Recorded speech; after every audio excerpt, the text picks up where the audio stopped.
Hello and welcome. For China Solved, I'm Andrew Hubert, and this is the China Negotiator. So you're a strategic competitor. Episode 5.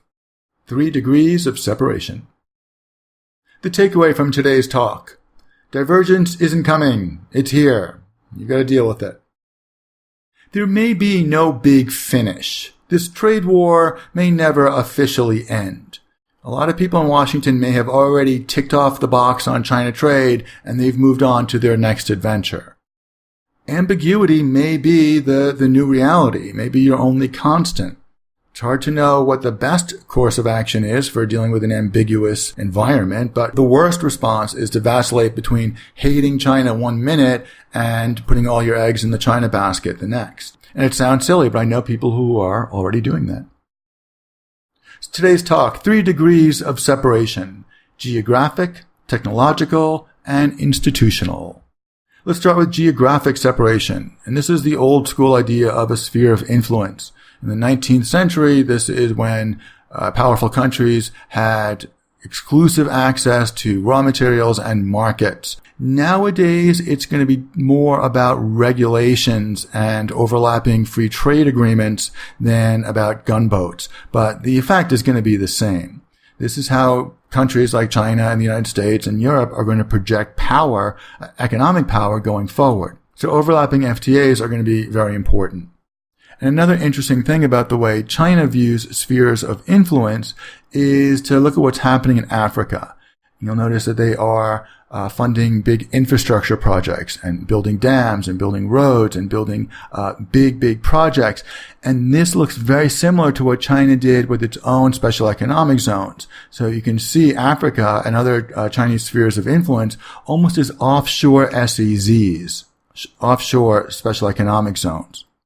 And this brings up OBOR, which is just a more formal way for China to project its influence into Central Europe and even Western Europe, the Middle East, and lately, India. And don't forget the idea of a ChinaZone, where China's economy is so big and so pervasive that it just sort of overtakes all the economies around it. And this is what we're seeing in Southeast Asia already, where companies like Alipay are the vanguard of China's foreign policy. The next big issue is technological separation. And we're seeing this play out now in terms of standards. Technological standards are going to be the battleground. And we're seeing it now. Huawei's 5G technology is of a different standard than the one they're developing in the United States. So people are going to have to choose one or the other. And we're going to be seeing more and more of this as China breaks free of the U.S. product cycle. The other thing I'm concerned about when it comes to international alliances and technology is the forbidden science problem. In the United States, you can't really research stem cells or climate change or alternative fuels. And there might be other areas with CRISPR and with genetic technologies that we are going to fall behind on because we don't like the technology. And finally, there are going to be ecosystem barriers. If you follow the Chinese economy and you haven't started discussing ecosystems, get with the times. Alipay and Tencent and Huawei have their own technological infrastructure or ecosystem that if you're not with them, if you're not on their team, then you can't really participate in their part of the economy. And finally, there are institutional issues. Now, we don't really look at this in the United States because this used to be our thing. We sort of built the house where everyone else traded. So we always sort of thought we had a lock on the institutional issues. But I don't know how true that is anymore. And the first thing you have to look at is who are the champions of the U.S. side. And if it's companies like Tesla and Apple and Facebook and Microsoft, we may have cause for concern. And Facebook and Twitter didn't do that well for, Team USA in the 2016 election. So there's cause for some concern on our internal team. As far as our relationship with existing alliances like the Eurozone and NATO and NAFTA, I don't know how much we can count on them at this point.